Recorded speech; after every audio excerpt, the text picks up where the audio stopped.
परिचय। यह छोटी बच्ची रो रही है। उसे सांस लेने में तकलीफ हो रही है। उस बूढ़े आदमी को देखो। वह नगर के व्यस्त क्षेत्र में रहता है। वह फेफड़ों की बीमारी से ग्रस्त है। इनकी बीमारी का मूल कारण वायु प्रदूषण है। इस पाठ में हम अपने परिवेश में होने वाले हानिकारक बदलावों और अपने जीवन पर उनके प्रभावों के बारे में जानेंगे। उद्देश्य। इस पाठ के अंत में आप निम्न करने में सक्षम हो जाएंगे: वायु प्रदूषण, इसके स्रोत, इसके हानिकारक प्रभाव और इसकी रोकथाम की व्याख्या करना। ओजोन परत के अवक्षय की व्याख्या करना। ग्रीन हाउस प्रभाव का वर्णन करना। अम्ल वर्षा के निर्माण की व्याख्या करना। वायु प्रदूषण। हमारे जीवन के लिए वायु अति आवश्यक है, लेकिन दिन प्रतिदिन वायु में उपस्थित अवांछित पदार्थों के कारण यह प्रदूषित होती जा रही है। अब आप जानना चाहेंगे कि ये पदार्थ कहां से आते हैं। ये तब अवमुक्त होते हैं जब वाहनों, कारखानों, बिजली संयंत्रों इत्यादि में ईंधन जलता है और उन्हें गैसीय अपशिष्टों में बदल देता है। वायु प्रदूषक और उनके स्रोत। कौन से पदार्थ वायु को प्रदूषित करते हैं? Carbon dioxide, sulphur dioxide, nitrogen oxide और कार्बन मोनोऑक्साइड जैसी विषैली गैसें। ये गैसें प्रायः ट्रक व बस जैसे वाहनों के इंजनों से अवमुक्त होती हैं। कभी कभी वे प्राकृतिक स्रोतों जैसे जंगल में लगी आग या ज्वालामुखीय विस्फोट से उठने वाले धुएं और धूल से निकलती हैं। ये गैसें स्वस्थ व्यक्ति को बीमार तथा बीमार व्यक्ति को और गंभीर बना सकती हैं। ये आपकी आंखों व गले को प्रभावित करती हैं। कुछ मामलों में ये आपके फेफड़ों को स्थायी रूप से हानि पहुंचा सकती हैं और यहां तक कि कैंसर का कारण भी बन सकती हैं। क्या आपने धूमकुहा यानी धुंध जैसा काला धुआं के बारे में सुना है? धूमकुहा धुएं और कोहरे यानी धुंध से बना होता है। धुआं सामान्य रूप से नाइट्रोजन के ऑक्साइड तथा अन्य वायु प्रदूषकों से बना होता है। धूमकुहा के कारण बच्चों में अस्थमा, खांसी और तेज सांस चलने जैसी श्वसन संबंधी समस्याएं हो जाती हैं। ओजोन परत का अवक्षय। आइए ओजोन परत के बारे में जानें। ओजोन परत ओजोन गैस से बनी वह परत है जो पृथ्वी के वायुमंडल के ऊपर स्थित है। इसकी क्या भूमिका है? यह सूरज की हानिकारक पराबैंगनी किरणों से हमारी रक्षा करती है।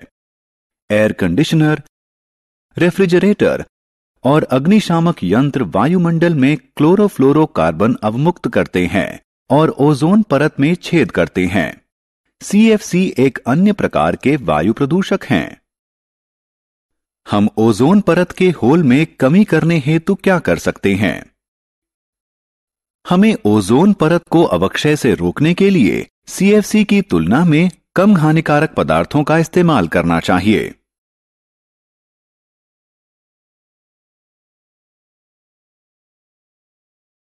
आत्म-मूल्यांकन। छात्रों, यह आपके लिए सरल क्रियाकलाप है। आपको निम्न में से प्रदूषकों व अप्रदूषकों को खींचकर संबंधित बॉक्स में ले जाना है। अम्ल वर्षा। ये चित्र न्यूयॉर्क स्थित स्टैच्यू ऑफ लिबर्टी और आगरा स्थित ताजमहल के हैं। ये अम्ल वर्षा से अत्यधिक प्रभावित हैं। क्या आप अम्ल वर्षा के कारणों को जानते हैं? उद्योग व वाहन वायुमंडल में सल्फर डाइऑक्साइड और नाइट्रिक ऑक्साइड जैसी विषैली गैसें अवमुक्त करते हैं। ये गैसें वायुमंडल में उपस्थित जल वाष्प से अभिक्रिया करके सल्फ्यूरिक अम्ल व नाइट्रिक अम्ल बनाती हैं, जो अम्ल वर्षा के रूप में पृथ्वी पर गिरती है। अम्ल वर्षा में कैसे कमी की जा सकती है?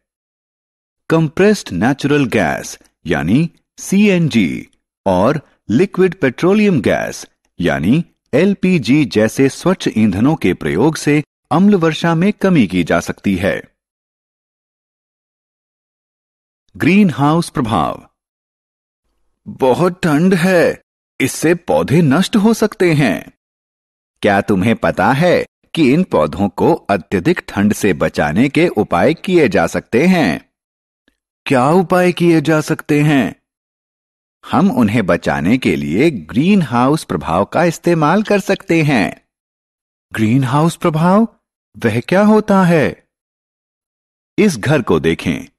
उसमें अनेक कांच पट्ट यानी कांच की खिड़कियों जैसी आकृतियां हैं।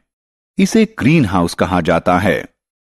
जब सूर्य की किरणें इस घर पर पड़ती हैं, भीतर की वायु को गर्म कर देती हैं। यह गर्म वायु भीतर के तापमान को पर्याप्त गर्म कर देती हैं और पौधों के उगने के लिए वातावरण को आर्द्र कर देती हैं। इसी प्रकार वायुमंडल में उपस्थित कार्बन डाइऑक्साइड, मीथेन और नाइट्रस ऑक्साइड जैसी गैसें कांचपट्ट जैसा कार्य करती हैं। जब धूप का विकिरण हमारे वायुमंडल पर पहुंचता है तो कुछ किरणें परावर्तित होकर अंतरिक्ष में वापस चली जाती हैं और कुछ किरणें ग्रीन हाउस गैसों में प्रगहित कर ली जाती हैं, जिसके कारण पृथ्वी के वायुमंडल के तापमान में वृद्धि होती है।